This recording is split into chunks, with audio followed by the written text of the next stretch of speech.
Chapter 10. Hidden Cloud Training, Part 5. Let's go. Kurama immediately leaps in the air and Yuki charges at the new horns first. Acting simultaneously in a practiced combination. Kurama opens his jaw and quickly gathers chakra in small black orbs. He fires a barrage of it behind the new continuous tailed beast bombs. The new hops forward to dodge them, their strength lessened but still dangerous and enough to create explosions that leave an indent in the ground. Gyuki's charge has already brought him close and personal with the chimera, his left horn aimed for the creature's chest. Bull Rush, new lifts a paw and digs its claws into the ox head. The horn doesn't penetrate, but the new skids back a fair distance before stopping. The rush halted. Kurama lands behind and swings three of his tails to hit the new in the back. The snake tail lashes out and opens its maw wide enough to encompass the three tails. It chomps down on all the tails and springs back a bit, stopping the impact. With the snake tail holding onto Kurama's tails, it grabs onto Gyuki's horn and spins. The new spins, sending the two flying in opposite directions, crashing into the landscape. Ow, that's a lot of power this thing's got. We better get serious or this'll hurt a lot. What does it look like we're trying to do? Gyuki uses the thrashed remains of a mountaintop to get back up. Hey, if this thing's like that Kappa thing, can't we just shove it back into a gate? In theory we could, except I don't see a Rashomon gate around, do you? Naruto looks around. No? Gyuki grunts, the light scratch marks on his forehead healing with rapid regeneration. Are you saying the new's completely free of its seal? No, it's still weakened. Not as much as the Kappa, but that one was still barely out of the gate. This one's still bound by the seals even if the gate isn't around, I can feel it. I'm familiar enough with the accursed Uzumaki seals to be sick of them. Look at you, with your expertise. Oh, shut it. Is talking to it not an option? These things can't talk, they're not like us. Look out, it's preparing something. Their conversation is cut short by a tingling sensation in the air. Naruto's hair stands on edge, somehow becoming even more spiky. Sparks fly off at random places, increasing in frequency. The new roars and becomes enveloped in electricity, sending large bolts of lightning hurling at both tailed beasts. The area is filled with blinding light, almost turning the gloomy sky into a bright sunny day. When the light subsides, Kurama and Gyuki are singed but still up. Naruto emerges with changed eyes, a horizontal toad-like slit crossing with Kurama's vertical slit. He gathers chakra in Kurama's hand, a large sphere of pure light blue chakra, surrounded by the piercing whirl of a miniature tornado. He hurls it at the new, the shriek somehow increasing as it travels through the air. Sage Art Wind Style, Super Giant Rasen Shuriken. The new jumps and the Rasen Shuriken flies under it. You missed. That's cause you don't know where I was aiming. Gyuki. The Rasen Shuriken continues its flight straight to the eight tails, who's gathering massive amounts of chakra in a black sphere. Gyuki extends a tentacle and snatches Naruto's jutsu mid-air. If you think we're in a sticky situation, then check out this collaboration. Yeah. Ink fills the Rasengan in the middle, turning the blue chakra black as some of it spills out and is added to the wind nature. Super Giant Ink Rasen Shuriken. The new jutsu is flung for the new, which is now in the air and with no easy way to escape. It gathers ball lightning in front of its maw. It's small, it couldn't gather enough chakra in time. It sends the lightning flying at the Rasen Shuriken and hits its mark. The wind-style jutsu overwhelms the lightning and continues flying, but its trajectory is now off. It detonates besides the new, although the following explosions still manage to catch it. The resulting hurricane slices and slashes its skin as it roars in pain. Gyuki finishes gathering chakra and now with the new preoccupied, fires at it. Tailed Beast Bomb. This time the new is unable to dodge or redirect it. It's blasted by the full force of the jutsu, an explosion even larger than the Rasen Shuriken shakes the area. Kurama. Don't let it rest. Already on it. Kurama's already in the process of gathering his own Tailed Beast Bomb, although he doesn't have a visual on the new. Shooting blind won't accomplish anything. But letting it rest won't accomplish anything. They can already feel it weaving chakra again. The area is once again ionized with lightning, and a wave of electricity is sent in all directions, like an expanding ball. Kurama fires the Tailed Beast Bomb, but this time the new is ready. A lightning bolt roars through the air at great speeds, faster than the electrical wave it sent out just before. It hits the Tailed Beast Bomb, and while not enough to negate it, it was enough to alter its course and miss. Damn, it still had enough time to use something that powerful? The wave of electricity continues forth, breaking whatever landscape it passes over. B and Yuki take cover in an indent in the ground caused by their earlier crash. Brace for impact, cause we're not getting out intact. Naruto and Kurama do the same. This ability is strong, and as it washes over them, they find themselves unable to move from the pain. Their entire system is in shock and their muscles are spasming. They're unable to move their bodies as they want. The Nu uses this opportunity to gather as much chakra as it can and summon more thunderous clouds. It sends powerful bolts of lightning flying in every direction, one headed for the largest hill of the hidden cloud. Rikage's office. Inside his office, Ace has been directing Chunin and Jonin to ensure the safety of the village and its residents with the help of his dutiful assistants Darui and C. I leave the rest to you two. I'm going out. A turns to walk to the terrace, where he has full view of the monstrous battle outside the village. Boss, hold on, just leave it to those two. Darui cautions his leader. What kind of Rikage would I be if I don't save my village in its time of need? C's eyes widen in shock, his sensory skills kicking in. Lord Rikage, there's something coming our way. A massive amount of chakra, as much as a tailed beast bomb. The three look outside to see Bolt rushing right for them. They all collectively curse and instead of heading for safety, they head out on the terrace. Lightning style. Lightning armor, the Rikage prepares his signature technique to meet the bolt. Storm style, laser circus, an orb of shining light materializes in front of Darui. Lightning style, lie before C can finish weaving his signs, the lightning is stopped. Blue flames meet and envelop the bolt, slowing its progress significantly. Then, a large quadruped figure jumps from behind and slashes at it, completely dispersing it. The figure is a familiar one to most everyone in the hidden cloud. A feline body made up of blue flames. Black markings flowing within the flames. Two tails swishing back and forth. Matatabi continues to the battlefield and without looking back, calls out to A. You protect your village, Rikage. This is our battle. Kurama and Gyuki shrug off their paralysis and rush for the Nu. Swinging their tails tentacles, slashing, punching, biting. Each of them gets hits in and neither of them back down. The Nu grows angrier and angrier as the fight rages on. It keeps sending occasional bursts of lightning. Not as powerful as before, but it's enough to get the tailed beasts to back off or slow their attacks. Kurama, Gyuki, stay back. A powerful yet calming voice resonates through their shared mental space. They keep their distance from the Nu, but it senses chakra flying its way and jumps back. The vague shape of a black mouse surrounded in blue flames hits the ground, but it splits off on impact, and multiple smaller mice fire off and manage to hit it. It screeches in pain. Matatabi? You're here too? Now let's kick its ass and stop the drizzle since its threat is now triple. Yeah.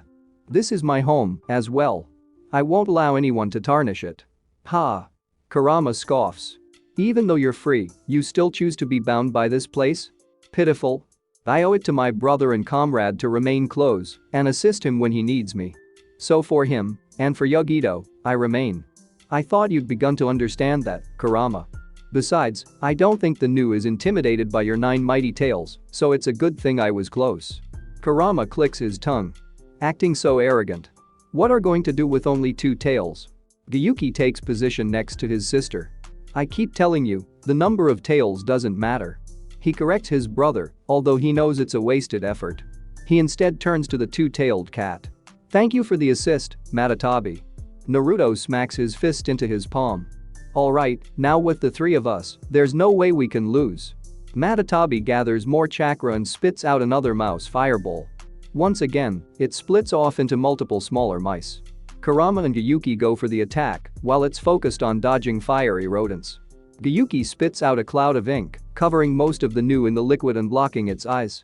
It thrashes around in pain, and Kurama and Matatabi use this chance to strike. However, their claws are fended off by its own. The snake tail lashes its forked tongue. Right, it has more than one head. With the monkey head blinded, they focus now on the snake tail. Gyuki brings his 8 tentacles to hold onto the Nu's body, preventing it from moving its head or its paws. Matatabi slams the back end with her 2 tails, and the snake recoils in pain. She slams her paw over its head. Kurama places a foot on the Nu's chest and holds it firmly on the ground. He gathers chakra in its front paws. 2 black spheres grow further and further in size, wind-style chakra adding whirling blades. Matatabi, Gyuki, lend me your chakra. Understood. You got it. They place their own paw and hand under Kurama's and add their chakra to the jutsu. One of the spheres gains blue flames around, while the other one gathers ink. Both of them enhance the wind style. Get ready to jump back. He wraps his own 9 tails around the Nu's body, head, and tail, keeping it in place as Gyuki and Matatabi begin easing their grips. Sage Art, Tailed Beast Rasen Shuriken. He swings downward and hits the Nu at point-blank range. Gyuki and Matatabi jump back before the resulting explosions can engulf them. Kurama's form becomes lost in the swirling wind, flame, and ink, but Naruto manages to jump back in time. His chakra shroud is gone, but his Sage mode allowed him to escape the blast. The blast is by far the largest so far and sends a gale that can be felt inside the hidden cloud. Once everything quietens and clears, the dust begins to settle. Naruto, Gyuki, and Matatabi are prepared for battle just in case. The Nu lies still on the ground. A great gate appears under it, similar to the one that summoned the Kappa, but varying slightly in the demonic visage on the gate. It opens up and the Nu is swallowed inside. Gone. Did we win? It seems that way. Naruto looks around, as if to make sure he doesn't sense any more surprises, while still in Sage mode. Nothing out of the ordinary. Gyuki's form shrinks down for B to return to normal. Alright, now that that's done, let's go back home and celebrate a victory won. Gyuki calls the others to their mental space. The tailed beasts stand in front of each other. Matatabi, according to Naruto and Kurama, someone is summoning the great beasts out of their gates. They did that with the Kappa, so they probably did that with the Nu. See if you can find if they're still around somewhere. Matatabi nods, on it. And in the physical realm, runs off into the distance as Naruto and B make their way back to the hidden cloud. Somewhere in a mountainous landscape, Kugat Sumitogi of the hidden mountain village sits next to a resting panther. She occasionally pets Norineko, who purrs in return. She holds a writing brush and has an open scroll in front of her. She dips the brush in an inkwell and writes. The Nu was defeated. It was still weakened from the ceiling. Although even if it wasn't, it had 3 tailed beasts to fight. Hardly a fair fight. After a few moments, writing materializes. We'll continue working on it then. Return home, we've preparations to make. The writing disappears entirely and Kuga rolls up the scroll. She scritches her panther on the head and stands up, preparing to leave. In the Rikage's office, A is sitting on his sofa, elbow on his desk and chin resting on his closed fist. Besides him are his advisors Darui and C. In the room are also 2 killer bees, one being very relaxed, while the other one standing very militaristic. There are also 2 Narutos, one being his usual goofy self, while the other one is sitting with one leg lifted on the chair and possessing very distinct red eyes. The looks between the 4 of them. This is weird. Do we have to do it this way? One of the bees speaks up in a voice much more dignified than usual. This way is faster. It won't take long. C rubs his forehead. Right. So, these creatures, Kappa and Nu, are great beasts, you called them? Kurama responds, that's right. Similar to us tailed beasts, they are beings possessing great strength and chakra. Except even we don't know where they came from. We know they weren't born when Hagoromo split the 10 tails and created us. They're separate entities altogether and unlike us, they don't possess reason. B speaks with his usual over-gesturing. And they pack a mean punch, smacked us so hard nearly lost my lunch. If we don't stop them their power's gonna surge like a tornado, and we won't be enough with just me and Ado. Bill leans back in his sofa. And why have we never heard of them before? Because they were sealed away hundreds of years ago. Any record of them has faded from history, and if any had remained, it most likely vanished when the hidden whirlpool village was destroyed. Darui speaks up from his chair. Well, apparently not, because someone clearly found out about them. Naruto turns to Kurama. So what can we do? Is there any way to stop them from being released? Can't we just seal them back in the gates again? We would need people on par with the Uzumaki clan of old to do that. Their sealing, powered by their chakra, is what allowed them to seal them away in the first place.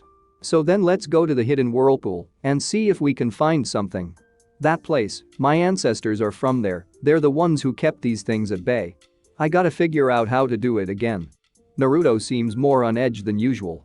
Hey, old man Rikage, don't you know something about the Uzumaki clan? You guys tried to kidnap my mom when she was young, right? So you must have done your research. The grumbles. I don't like the insinuation, but yes, we have research on clans and abilities of note. But we don't have a lot on the Uzumaki. Most of what we know from the members who lived in the Hidden Leaf, namely you, your mother, and the first Hokage's wife. But something might come up. See, prepare the research unit. They're gonna have a lot of reading to do.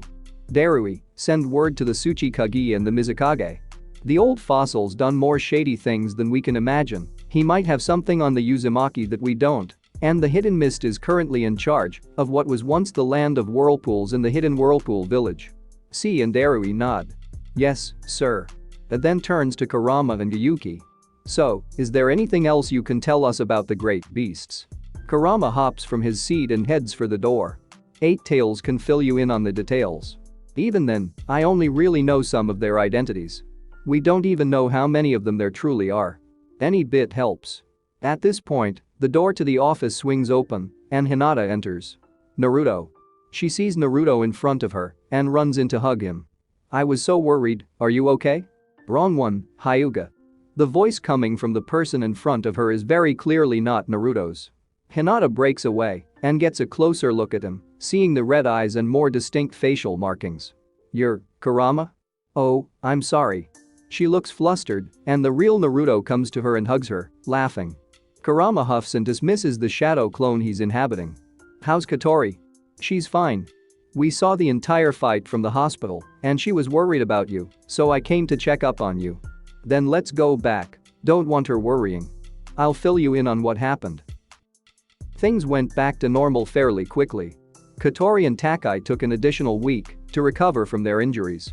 Katori got into a lot of trouble when she was found to be practicing her jutsu despite recovering from chakra exhaustion. They threatened to tie her to the bed. She didn't believe it, but why take the chance? When they got back to the academy and were greeted like heroes with massive cheering and thunderous applause. Many of the kids who were wary of them before became welcoming. Over the next day, Takai opened up a great deal and she made more friends among her classmates. Kitsui mellowed out quite a bit and drifted away from the kids he used to spend the most time with and more time alone. Katori, Takai, and Heiai approached him and they became closer friends. His family situation has gotten a bit strained and he's been under even more pressure to be better, but he's found something beyond his parents' wants that motivates him. His new friends. Speaking of the Utsuki family situation, they were mostly held accountable for what happened. The Raikage ruled that, because the Utsuki clan are the ones who pushed for an excursion to take place on their lands, the responsibility fell on them to ensure that the path the kids took was safe for travel, especially with the weather being what it was the day prior.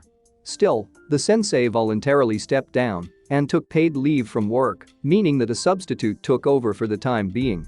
Kitsui began taking things more seriously and began a more friendly competition with Heiai as opposed to what they'd had before, with the Utsuki trying to win just because he was told he had to. They began working together in training, along with Takai and Katori. Katori continued to train her jutsu and is making great progress. The experience back in the valley was traumatic, but it actually helped her learn about her abilities.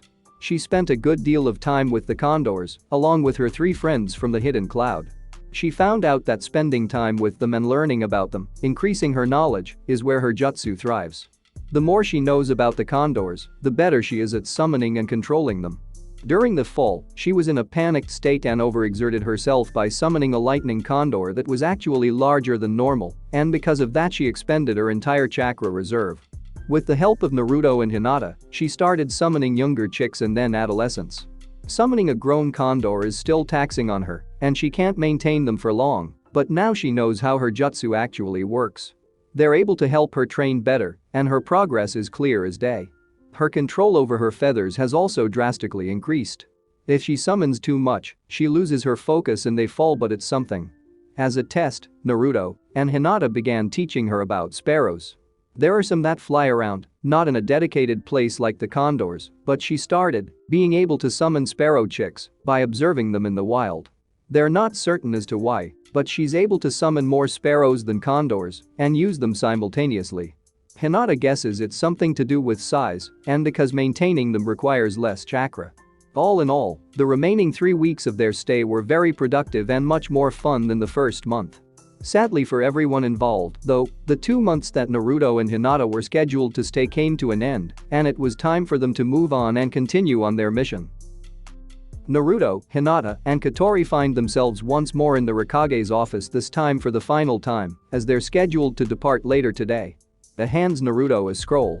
It's not much, as I said, but this is what we know of the Uzumaki clan.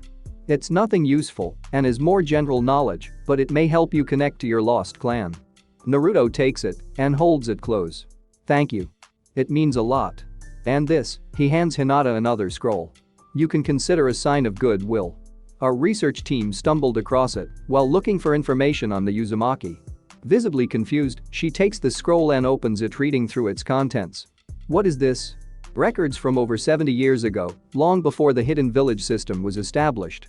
They speak of an undead clan that could conjure feathers and birds that aided them in the battlefield. Katori's eyes widen, and she stands on the tip of her toes to get a look at the scroll. Hinata lowers it so she can see. That's my jutsu? And nods. Your girl seems to be a descendant of the Hyoku clan, which died out long ago. He looks at Katori, although I guess not. That scroll contains some descriptions of the abilities they've displayed. It might help her learn what she's capable of. Naruto looks between the two scrolls and the Hokage. And you're giving us this just like that?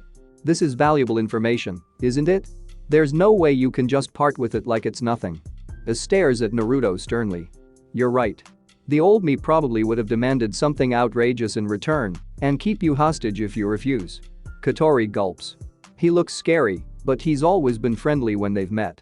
Would he actually do that? But because of some brat who went on and united the shinobi of the world under one banner, I won't. Most of that information was gained through questionable means. I don't regret any of it, but times have changed, and I plan to change with them. So yes, Naruto, I'm parting with them like it's nothing. Make good use of them. The Hokage will owe me a drink. His features soften, and he seems to go from stern leader to a more fatherly figure. He grips the Uzumaki scroll and gently places a hand on Katori's head. I will. You can count on that. Good, because I have another one for you. He holds out a third scroll. You're really giving those out like candy, huh? This one's from the Hokage, it arrived barely an hour ago. You're being called on a special mission. Katori holds out her hands out expectancy. She's the only one yet to receive a scroll. Looks between Naruto and Hinata, who just shrug and sighs, handing the girl the scroll. She excitedly opens it and her parents look over her shoulder to read it.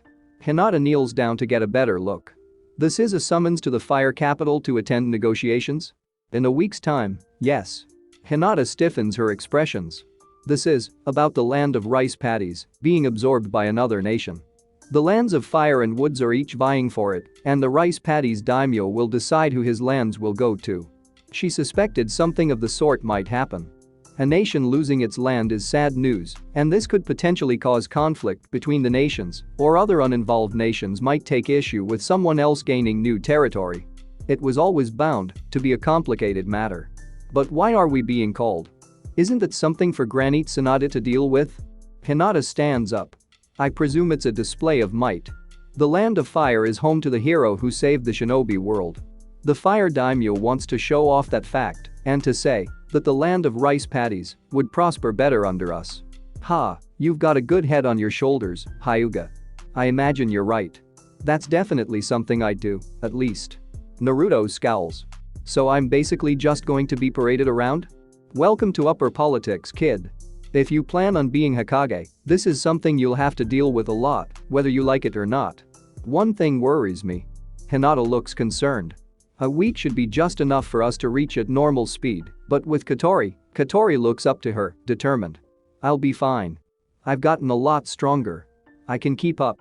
And like Mr. Amoy said, if I'm good at something here, then I'll be even better at it outside the village. Naruto smiles. That's our girl. The young family say their farewell and leave the office, making their way for the main gate. As they walk through the streets, Katori constantly looks around the streets and the landscape. She got so used to being here, and even though she knew from the start it'd be temporary, she didn't expect to experience the things she did and feel the things she does. All the times playing, learning, and fighting. She accomplished so much in so little time. At the gates, they see a small group of people gathered, a colorful group of individuals easily recognizable as their friends. B and his students, Samui, Amoy, and Karui. Samui's brother Atsui, Takai and her parents Futoi and Yukai, Heiai, and Kitsui. All of them waiting for the group to arrive and be ready to depart. Katori immediately runs to her friends and they have a big group hug. Naruto and Hinata approach more slowly. You guys. Samui speaks up first. We all wanted to send you off. Futoi and Yukai and each hug the couple. You've done so much for us and the kids that we could never repay. Thank you. Everyone gives their farewells and wishes them the best in continuing their mission. It's an emotional and heartfelt moment. Naruto grins. I'm never gonna forget everything that happened here. I'll carry these feelings onto the other villages and keep the peace we worked so hard for. Hinata bows. Thank you for your care. It wouldn't have been the same without all of you. Samui, Atsui, it was a pleasure to share your home. Samui gives a very light smile. Of course. I got the opportunity to see firsthand how this project goes. And I think looking at you two helped me reach a decision. I'm going to ask to be in charge of a genin team all thanks to you. Everyone around her looks surprised. Seriously, sis? Amoy's lollipop falls from his slack-jawed mouth. Oh no. The poor kids. Karui smacks him across the head. Can't you just be happy? I think your team's gonna hit the jackpot having you as a sensei, Samui. Once B's responsibilities as a Jinchuriki took precedence and didn't have time to be part of their four-man cell, Samui took over as the only jonin among them. She's a good leader and a very capable ninja, although Karui never would have imagined she'd want to take care of kids. She looks over to Naruto. That guy really has a way of changing people's perspectives. That's awesome to hear. Maybe one day your students will get to meet Katori. That would be nice. Finally, Naruto and Hinata turn to B, who simply holds out both fists. The duo returns the fist and the older shinobi smiles widely. There's nothing more he needs to do or say, they're able to understand each other with just that. Naruto and Hinata make sure their gear is all accounted for and look to the kids who are still saying goodbye. Speaking of, Katori is openly bawling her eyes out, all four of them still in a group hug. I'm really gonna miss you guys. Me too. Oddly enough, Kitsui is almost just as emotional about them leaving. It's not gonna as groovy without you. Heiai sniffs and brushes away his tears as soon as they appear, trying. They keep their hugs for a while and Katori looks up to her first friend here. The much taller girl is sobbing, but trying to be quiet about it. Katori hugs her again as tightly as she can. Takai begins crying out loud. You were my first friend. I'll miss you so much. I promise I'll write you so much you're gonna be sick of me. Eventually the kids manage to separate long enough for them to actually leave. They make their way out of the hidden cloud to depart to the land of Fire Capital on a new mission. They wave one final time. Katori brushes her eyes and looks to the path ahead. End of chapter 10.